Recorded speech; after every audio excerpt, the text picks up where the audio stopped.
Hello guys, welcome to e pedagogue. हमारा chapter 1 complete हो चुका है। आज हम करेंगे question answers of chapter 1। So हमारा पहला क्वेश्चन जो है वो ये है कि why are resources distributed unequally over the earth. हमारे को ये तो पता चल चुका है रिसोर्सेज क्या होते हैं, तो उस हिसाब से हमने नेचुरल और मैनमेड किया था, याद है। तो नेचुरल में हमने पढ़ा था कि सनलाइट भी एक रिसोर्स है, वाटर भी एक रिसोर्स है, नेचुरल वेजिटेशन या वाइल्ड लाइफ भी एक रिसोर्स है। आप खुद ही देखो, क्या आपको एक ही जैसा टेम्परेचर दिखता है हर जगह जहाँ आप जाते हो? नहीं, कहीं धूप ज़्यादा रहती है, कहीं पर कम रहती है, कहीं ज़्यादा गर्मी पड़ती है, कहीं कम रहती है। तो कुल मिला के क्लाइमेट अलग अलग है।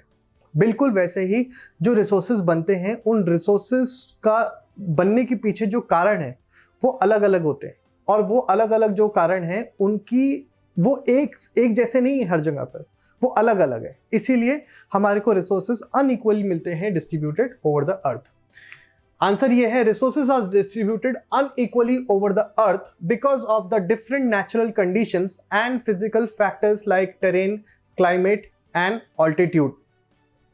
जाहिर सी बात है, एक जैसे ऑल्टीट्यूड पे, जैसे कि हम जब नीचे रहते हैं, मतलब प्लेन्स में रहते हैं, तब हमारे को कुछ और टेम्परेचर, कुछ और जंगल, कुछ और तरीके का फॉरेस्ट, किसी और तरीके के जानवर मिलते हैं। बट जैसे जैसे हम ऊपर जाते रहेंगे वैसे वैसे जानवरों में चेंजेस देखने को मिलेगा, वेजिटेशन में देखने को चेंजेस मिलेगा। कुल मिला के हमारे रिसोर्सेज में डिफरेंस देखने को मिलेगा।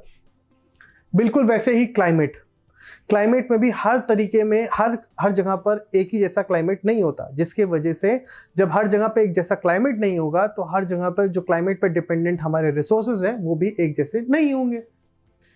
टेरेन मैंने आपको बता दिया, प्लेटोज हैं, माउंटेन्स हैं, इसके अलावा आपके प्लेन्स हैं। तो अलग अलग टेरेन में आपके अलग अलग रिसोर्सेज आपको देखने को मिलेंगे। कुल मिला के जो आपके फिजिकल फैक्टर्स हैं, जैसे क्लाइमेट और टेरेन और ये सारी चीज़ें हैं, ये अलग हैं। इसलिए हमारे को इनसे इन्फ्लुएंस्ड जो रिसोर्सेज हैं वो भी आपको अलग अलग देखने को मिलेंगे। जैसे जैसे इनमें वेरिएशन, वैसे वैसे रिसोर्सेज में वेरिएशन देखने को मिलेगी। अब सवाल दूसरा नंबर का है, what is resource development. Resource development क्या है? What is resource development?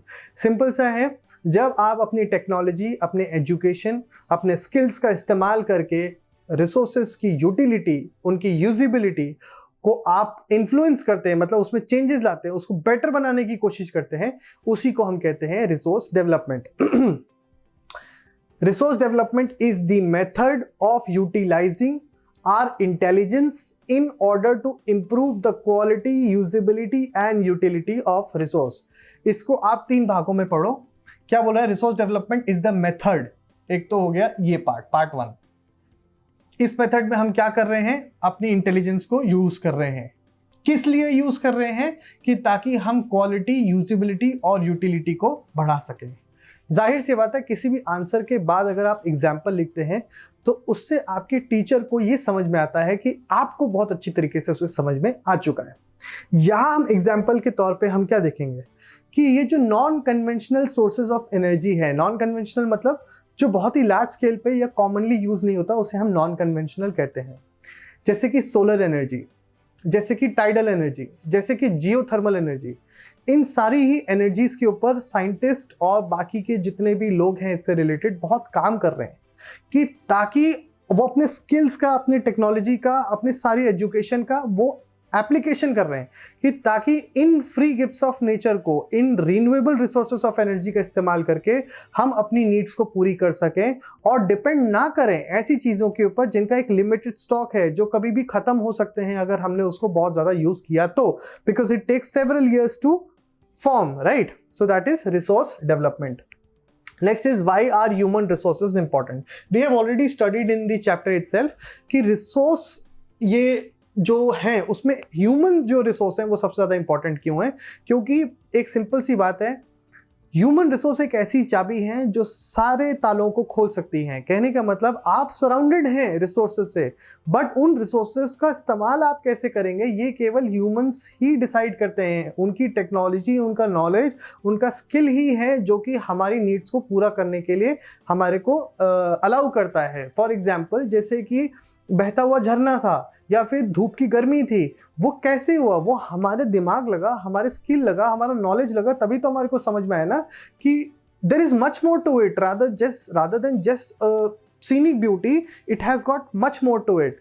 The water जो which is flowing down can help us in generating electricity, that solar which is giving us so much of heat can help us in generating electricity. So likewise humans are the resources जिसके वजह से हम बाकी resources को unlock कर सकते हैं. बिल्कुल वही लिखा होगा.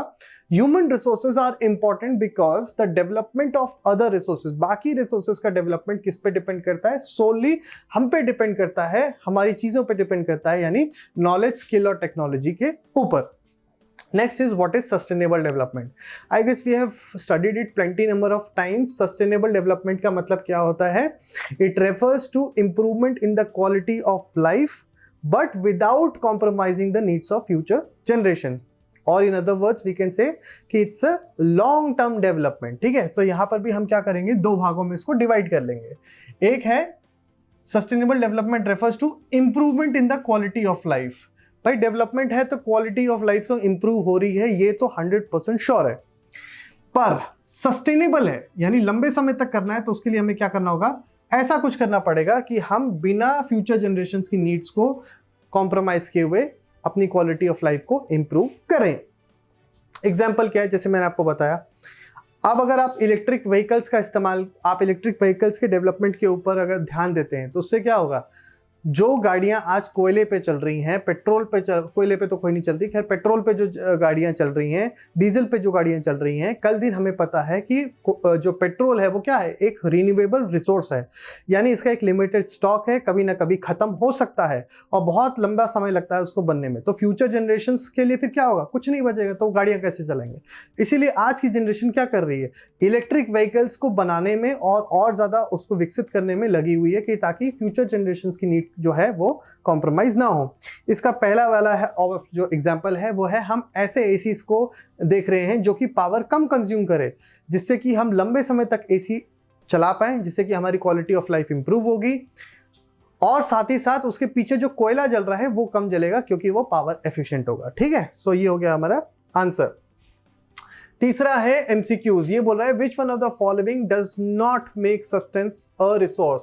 सो ये इंपॉर्टेंट है, इसको ध्यान में रखना, जल्दबाजी में टिक मत कर देना. ये बोल रहा है इनमें से कौन सी ऐसी चीज है जो कि रिसोर्स को कि सब्सटेंस को रिसोर्स नहीं बनाता. ऑफ कोर्स यूटिलिटी बनाता है, वैल्यू यानी वर्थ होती है उसके अंदर, इकोनॉमिक वैल्यू सबके अंदर हो, ये जरूरी नहीं है, बट क्वांटिटी एक ऐसी चीज है जो कि उसको रिसोर्स के उसमें उसका कोई वो नहीं रहता. तो दिस इज आवर आंसर. सो पहले का आंसर हो गया क्वांटिटी. अब ये तो बहुत ही आसान है. Which of the following is a human made resource. इनमें से कौन सा इंसानों द्वारा रिसोर्स बनाया गया हुआ है? क्या ट्रॉपिकल जंगल इंसान ने बनाए हैं? बिल्कुल नहीं. स्प्रिंग वाटर क्या इंसान ने बनाया है? बिल्कुल नहीं. मेडिसिन टू ट्रीट कैंसर, हाँ ये हमने जरूर बनाया है, और ये एक बहुत इंपॉर्टेंट रिसोर्स भी है, इसको हमने ही क्रिएट किया हुआ है. ओके, नेक्स्ट है complete the statement. Non renewable resource मतलब हमने इस स्टेटमेंट को कंप्लीट करना है, आधा दे रखा है, आधा बनाना है. इसमें बोल रहा है कि नॉन रिन्यूएबल रिसोर्स कौन से होते हैं? नॉन रिन्यूएबल रिसोर्स क्या वो होते हैं जो कि नॉन लिविंग थिंग से मिलते हैं? नहीं जी, उनको तो एबायोटिक कहते हैं. इसके अलावा मेड बाय ह्यूमन बींग्स, नहीं, उसको तो भाई हम क्या कहते हैं? मैन मेड रिसोर्स कहते हैं. पहले वाले को देखो, those which have limited stock. हाँ, जिसका लिमिटेड स्टॉक है, खतरा मंडरा रहा है कि कभी भी वो खत्म हो सकता है और लंबा समय के लिए, मतलब उनको बहुत लंबा समय लगता है बनने के लिए, उसको हम कहते हैं नॉन रिन्यूएबल रिसोर्स. तो हमारा लिए आंसर ये हो गया. याद रखना, कभी कभी ऐसा होता है कि हमें लगता है पहला ऑप्शन हमने पढ़ा, हमें लगा हाँ यही हो सकता है और हमने टिक कर दिया, मगर नीचे के दो स्टेटमेंट्स बहुत इंपॉर्टेंट होते हैं पढ़ने. उन तीनों में सबसे जो करेक्ट होगा वो हम उसको टिक करेंगे. So with this we finish off the first chapter along with the question answers. I wish you all the good luck, keep studying and मिलते हैं नेक्स्ट वीडियो में चैप्टर 2 के साथ. Thank you.